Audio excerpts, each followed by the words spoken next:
আগের পার্টে আমরা দেখেছিলাম সাকুরা সাউন্ড নিনজাদের সাথে লড়াই করার চেষ্টা করে, কিন্তু এতে কিছুই কাজ হয় না। সাউন্ড নিনজার মেয়েটা সাকুরার চুলের মধ্যে ধরে ফেলে আর জাকুকে বলে যে সাসকেকে সাকুরার চোখের সামনেই মেরে ফেলতে। সাকুরা মনে মনে চিন্তা করে এইবারও আমি একেবারে ইউজলেস থেকে গেলাম, আমি কারোই কাজে আসতে পারি না, এটা চিন্তা করে কান্না করতে শুরু করে। এদিকে আমরা দেখতে পাই যে সাসকের কার্স মার্ক থেকে একটা বেগুনি কালারের অরা বের হচ্ছে। জাকু সাসকেকে মেরে ফেলার জন্য সামনে যেতে থাকে, তখনই সাকুরা একটা কুনাই বের করে, তবে সাউন্ড গার্ল বলে যে এতে কোনো লাভ হবে না। সাকুরা তখন হাসে আর নিজের চুল যেগুলো ওই মেয়েটা ধরে রেখেছিল সেগুলোকে কেটে ফেলে। এটা দেখার সাথে সাথে সেখানে থাকা সবাই একেবারে অবাক হয়ে যায়। সাকুরা ওই সময়কে মনে করতে শুরু করে যখন নারুতো সাসকে এবং লি সাকুরার প্রাণ বাঁচিয়েছে। সাকুরা চিন্তা করে আমিও এখন চেষ্টা করব যেন আমি স্ট্রং হতে পারি। সবসময় বাকিরাই সাকুরাকে বাঁচাতে আসে। তখনই ওই সাউন্ড নিনজা সাকুরার উপরে আক্রমণ করে, কিন্তু দেখতে পাই যে এখানে তো সাকুরা সাবস্টিটিউশন জুৎসুর ব্যবহার করেছে। সাউন্ড নিনজা সাকুরার সাউন্ডের মাধ্যমে সাকুরাকে খুঁজে বের করার চেষ্টা করতে শুরু করে। তখন সাকুরা হঠাৎ করে তার উপরে শুরিকেন দিয়ে আক্রমণ করে, কিন্তু জাকু সেগুলোকে ডিফেন্ড করে ফেলে আর কুনাইগুলোকে সাকুরার দিকেই পাঠিয়ে দেয়। কিন্তু এইবারও সেখানে সাকুরার সাবস্টিটিউশন ছিল। তখন জাকু বুঝতে পারে যে সাকুরা উপর থেকে আসছে।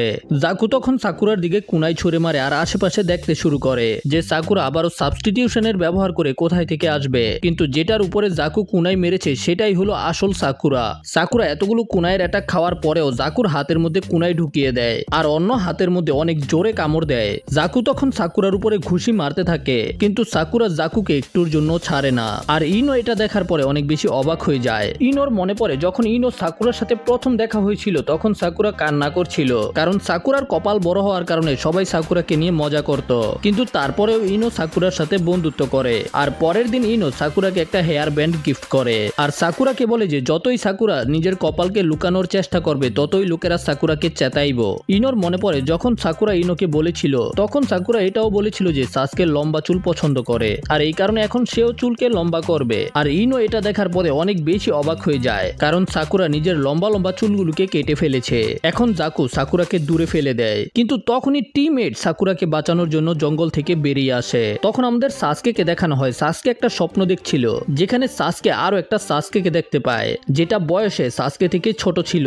ছোট সাসকে কান্না করছিল আর বলছিল যে আমার বাবা মার এত তাড়াতাড়ি মরে যাওয়া উচিত হয়নি। আর ছোট সাসকের সামনেই তার প্যারেন্টসের ডেড বডি ছিল। আর এই স্বপ্ন থেকে আমরা বুঝতে পারি সাসকের সাথে কিছু খারাপ হয়েছে, যেটা সম্পর্কে আমরা পরের পার্টগুলোতে জানতে পারবো। আর এইদিকে আমরা দেখতে পাই যে সাসকের ভিতর থেকে এখন ওই আজব চাকরা বের হচ্ছিল। ইনো, চোজি এবং শিকামারু সাকুরাকে বাঁচানোর জন্য সামনে চলে এসেছে।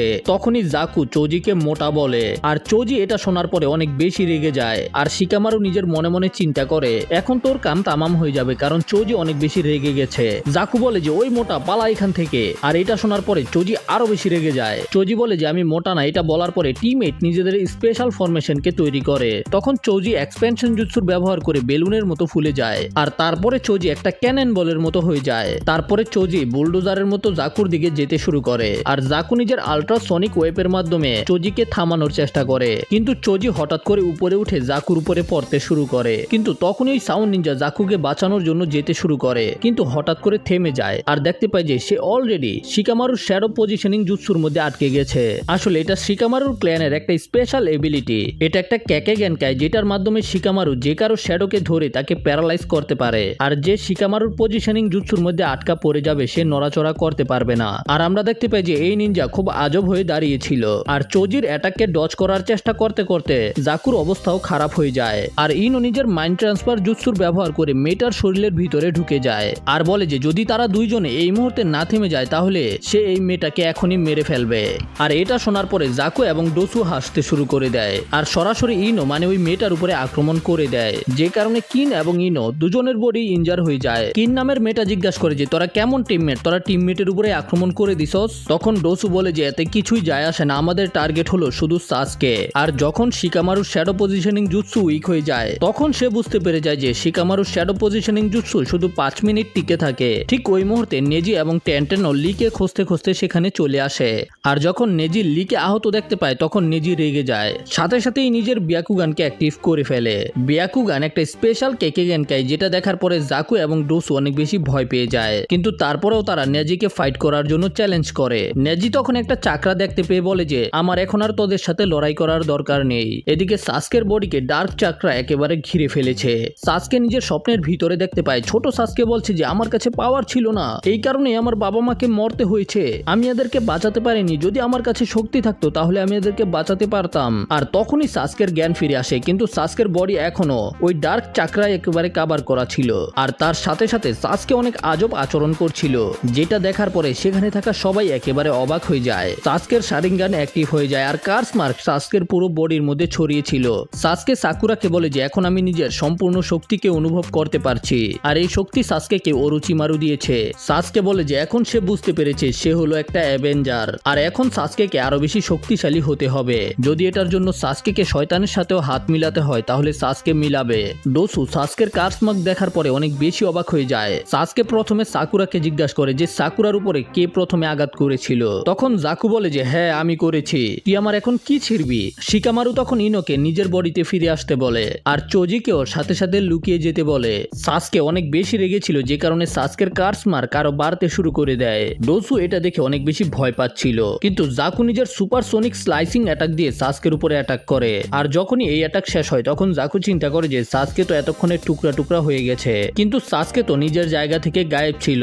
আর হঠাৎ করে সাসকে একেবারে জাকুর পিছনে চলে আসে আর বাম হাতে একটা ঘুষি দিয়ে জাকুকে দূরে পাঠিয়ে দেয়। তারপরে সাসকে ফায়ারবল জুৎসু দিয়ে জাকুর উপরে আক্রমণ করে। জাকু তখন নিজের আল্ট্রা ওয়েভ অ্যাটাকের মাধ্যমে সাসকের অ্যাটাককে থামানোর চেষ্টা করে, কিন্তু ফায়ার শেষ হওয়ার সাথে সাথেই সেগুলো থেকে শুরিকেন বেরিয়ে আসে, যেগুলোকে জাকু ডজ করতে পারে না। আর তখনই সাসকে পিছন দিয়ে গিয়ে জাকুকে ধরে ফেলে আর জাকুর পিঠের মধ্যে নিজের পা রাখে। আর তারপরে সাসকে জাকুর দুই হাত ধরে টান দিতে শুরু করে, আর এইভাবে সাসকে জাকুর পিঠকে একেবারে ভেঙে ফেলে। আর এটা দেখার পরে সেখানে থাকা সবাই ভয় পেয়ে যায় যে সাসকে কি এখন কোনো একটা শয়তান হয়ে গেল নাকি। আর তখন সাসকে বলে যে এখন শুধু একজন বাকি আছে, এখন হলো তোমার পালা। সাকুরা নিজের মনে মনে চিন্তা করছিল যে সাসকের মতো একদমই মনে হচ্ছে না।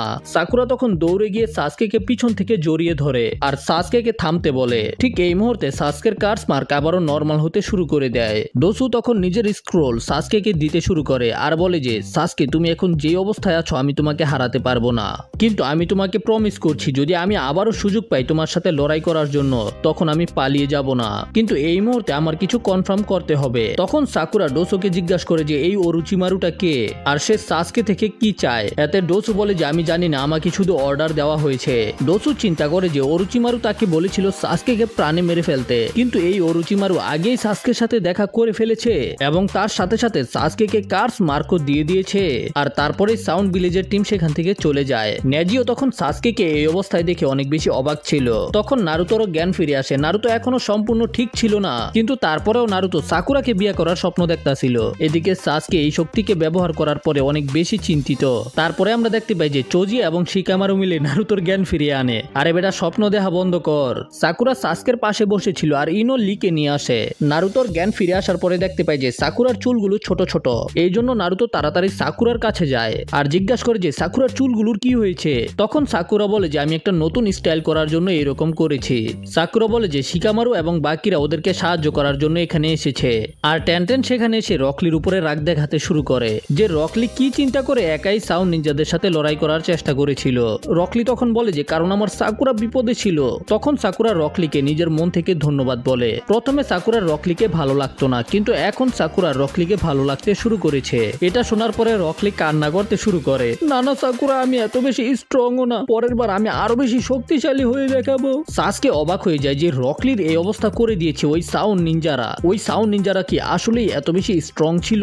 এদিকে আমরা দেখতে পাই নেজি চিন্তা করছিল যে সাসকে খুব পাওয়ারফুল অপোনেন্ট হবে। তারপরে আমাদের আকামারুকে দেখানো হয়। আকামারু অনেক ভয় পাচ্ছিল। কিবা বলে যে সে ওই সিনগুলোকে দেখে অনেক বেশি ভয় পেয়ে রয়েছে। কিবা তখন একটা ফ্ল্যাশব্যাকে যায় যেখানে আমরা জানতে পারি তারা দুইটা স্ক্রোলকে পেয়ে গেছে, এই কারণে এখন তারা তাড়াতাড়ি করে টাওয়ারের দিকে যাচ্ছিল। কিন্তু তখনই কিবা একটা গন্ধ পায় আর কিবা হিনাটাকে বলে এই জায়গা থেকে 1 কিলোমিটার দূরে নিজের বিয়াকুগানের মাধ্যমে দেখার জন্য। হিনাটা তখন নিজের বিয়াকুগানের পাওয়ারকে ব্যবহার করে, যেখানে হিনাটা গারাকে দেখতে পায়, ওই গারা যাকে আমরা আগে দেখেছিলাম। হিনাটা বলে যে সেখানে একটা লড়াই চলতেছে আর তারপরেই তারা লুকিয়ে তাদের লড়াইকে দেখতে শুরু করে। কিন্তু আকামারু তখনই অনেক বেশি ভয় পেতে শুরু করেছিল আর কিবা এর আগে কখনোই আকামারুকে এত বেশি ভয় পেতে দেখেনি। আমরা দেখতে পাই যে গারা, কনকোরা এবং মেটা একদিকে দাঁড়িয়েছিল আর তাদের সামনে ছিল অন্য ভিলেজের নিনজারা। এদের মধ্যে থেকে একটা নিনজা বলে যে স্যান্ড ভিলেজের নিনজারা একেবারে গাদা, এই বাচ্চাগুলোর সামনে থেকে আমাদের সাথে লড়াই করতে চলে এসেছে। তখনই আকামারু কিছু বলে আর কিবা সেগুলোকে ট্রান্সলেট করে।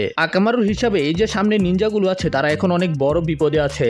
গারা লড়াই করার জন্য রেডি ছিল, কিন্তু কনকুরো বলে যে প্রথমে জেনে নেই সামনের যে টিমটা আছে তাদের কাছে কোন স্ক্রোল রয়েছে, নয়তো তাদের লড়াই একেবারে বেকার হয়ে যাবে। কিন্তু গারা বলে যে এতে কিছুই যায় আসে না, কারণ গারা এখন ওই নিনজাদেরকে প্রাণে মেরে ফেলতে চায়। যেটা শুনে চেহারায় দাগ থাকা নিনজাটা রেগে গিয়ে নিজের পিঠ থেকে একটা ছাতা বের করে আর নিজের নিনজুৎসুর ব্যবহার করে ওই ছাতাগুলো থেকে সুই বের করে, যেগুলো দিয়ে তাদের উপরে আক্রমণ করে দেয়। কিন্তু গারার চারপাশ থেকে স্যান্ড গারাকে রক্ষা করে ফেলে। স্কারফেস নিনজা চারদিক থেকে গারার উপরে আক্রমণ করেছিল, কিন্তু গারাকে একটুর জন্য স্পর্শও করতে পারেনি। এটা দেখার পরে তারা অনেক বেশি অবাক হয়ে যায়। আর কিবা বলে যে গারার স্যান্ড থেকে রক্তের গন্ধ আসে। আর আমরা কনকুরো থেকে জানতে পারি যে গারার পিঠে যে কলসি রয়েছে ওই কলসির স্যান্ডগুলো গারাকে নিজে থেকেই রক্ষা করে। তাছাড়া গারা নিজের নিনজুৎসুর ব্যবহার করে ইচ্ছা মতো স্যান্ডকে কন্ট্রোল করতে পারে। এরপরে স্কারফেস নিনজা দৌড়ে গারার দিকে যেতে শুরু করে, কিন্তু কিছু করার আগেই গারা নিজের জুৎসুর ব্যবহার করে আর ওই নিনজার পুরো বডি স্যান্ড দিয়ে ঢেকে ফেলে। গারার এই জুৎসুর নাম হলো স্যান্ড কফিন জুৎসু।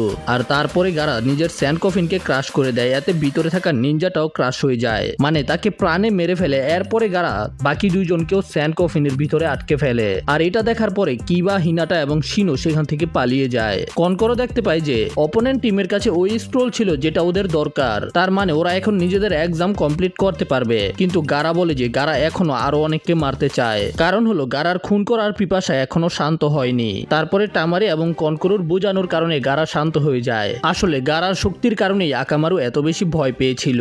তারপরে আমরা দেখতে পাই যে গারার টিম ওই টাওয়ারে পৌঁছে যায়। এদিকে আঙ্কো আনবু ব্ল্যাক অপসের সাথে কিছু আলোচনা করছিল। তারপরে সেখানে একটা নিনজা এসে তাদেরকে একটা রেকর্ডিং দেখায় যে গারার টিম শুধু 90 মিনিটের মধ্যেই ওই টাওয়ারের মধ্যে পৌঁছে গেছে, যেটা এখন পর্যন্ত কেউ করতে পারেনি। মানে গারার টিম এটা প্রথম করেছে। আর এই পুরো টেস্টের মধ্যে গারার টিম একটা আচরও খায়নি। এটা দেখার পরে আঙ্কল সেন্সের সাথে সাথে সবাই অবাক হয়ে যায়। এদিকে নারুতো, সাকুরা এবং সাসকে মাছ গ্রিল করছিল। আর সাসকে বলে যে আমাদের এই জঙ্গলের মধ্যে অলরেডি 4 দিন হয়ে গেছে, কিন্তু আমরা এখন পর্যন্ত হেভান স্ক্রোলকে খুঁজে পাইনি। কিন্তু নারুতো চিন্তা করছিল যে মাছ কখন রান্না হবে আর নারুতো ওই মাছ কখন খাবে। নারুতোর এগুলোতে এখন কিছুই যায় আসে না। আগে পেট পূজা, পরে কামদুজা। তারপরের সিনে আমাদের লিভ ভিলেজের অন্য একটা টিমকে দেখানো হয়, যারা একটা জায়গার মধ্যে এসে থেমে গেছে। তারা আলোচনা করছিল এখন আর কোনো টিমের কাছে হেভেন স্ক্রোল বাকি আছে কিনা। হয়তো এখন পর্যন্ত বাকি সকল নিনজারা ওই টাওয়ারের মধ্যে পৌঁছে গেছে। তারপরে তাদের মধ্যে থেকে একটা নিনজা খাবার খুঁজে বের করার জন্য বেরিয়ে যায়, আর বাকি 2 নিনজা সেখানেই বসেছিল।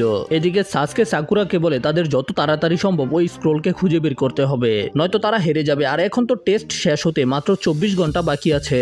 তখন নারুতো চিটিং করার চিন্তা করে, আর এটা বাকিদেরকেও বলে। নারুতো বলে যে চলো আমরা আরেকটা স্ক্রোল নিজেদের থেকে বানিয়ে ফেলি, কিন্তু সাকুরা সাথে সাথে নিষেধ করে দেয়। তখন নারুতো সাকুরাকে এই স্ক্রোলকে খুলে ফেলার কথা বলে, কিন্তু সাকুরা আবারও নারুতোকে নিষেধ করে, কারণ এই টেস্টের নিয়মের মধ্যে বলা হয়েছে এই স্ক্রোলকে কখনোই খোলা যাবে না। কিন্তু নারুতো সাকুরার কথা না শুনে ওই স্ক্রোলকে খুলতে শুরু করে। এদিকে আমাদের ওই 2 নিনজাকে দেখানো হয়, তারাও নারুতোর মতোই ওই স্ক্রোলকে খোলার চেষ্টা করছিল।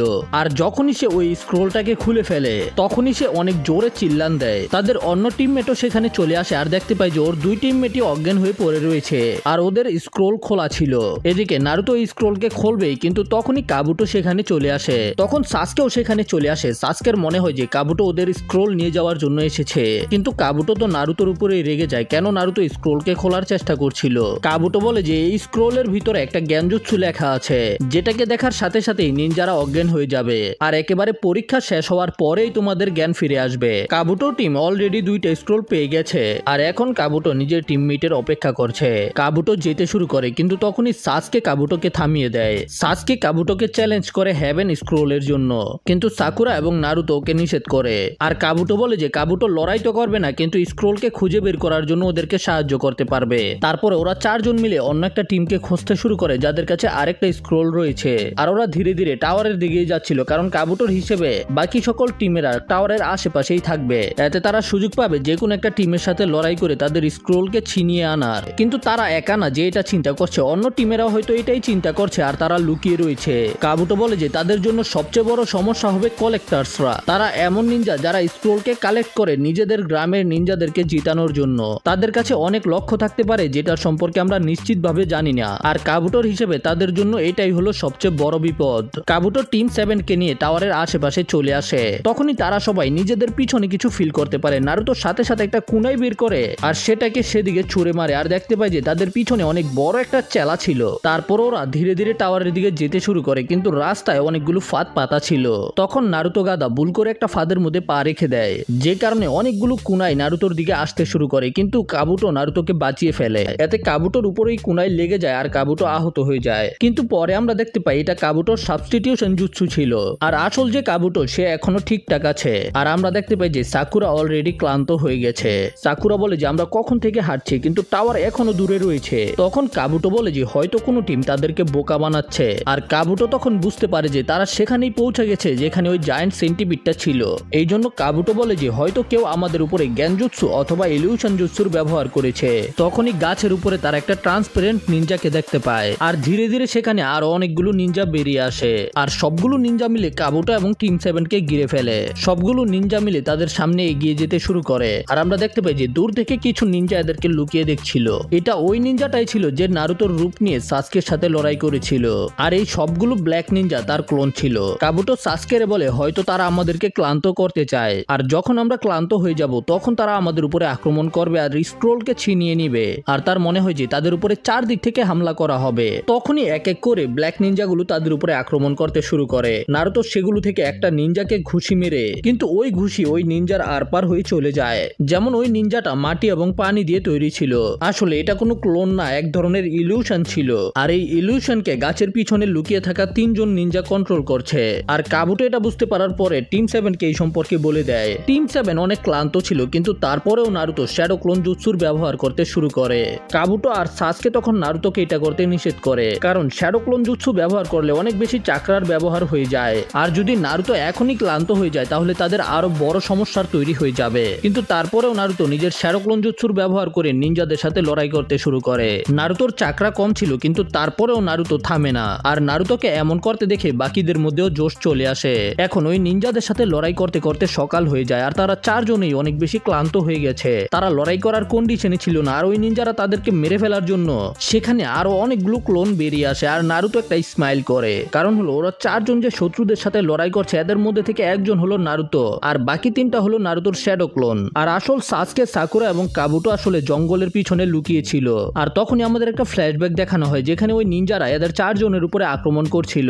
আর তখনই নারুতো নিজের 3টা ক্লোনকে সাসকে, সাকুরা এবং কাবুটোর রূপে পরিবর্তন করে ফেলে। আর আসল সাসকে, সাকুরা এবং কাবুটো তো লুকিয়ে লুকিয়ে বিশ্রাম করছিল। তখন সাসকে বলে যে নারুতো তুমি এখন বিশ্রাম করতে পারো, কারণ হলো তুমি অনেক বেশি চাকরার ব্যবহার করে ফেলেছো। তুমি একাই সারা রাত এদের সাথে লড়াই করেছো, কিন্তু এখন তুমি চিন্তা করো না, আমরা এদেরকে দেখে নিব। কিন্তু নারুতো বলে যে আমার এখনো তোদেরকে দরকার নাই, তোরা বিশ্রাম কর। এটা বলার পরেই নারুতো আক্রমণ করে এদের 3জনকে ফেলে দেয়, আর এরা 3জন দূরে গিয়ে পড়ে। আর নারুতো একাই এদের 3জনের কাম তামাম করে ওদের স্ক্রোলকে বের করে নিয়ে আসে।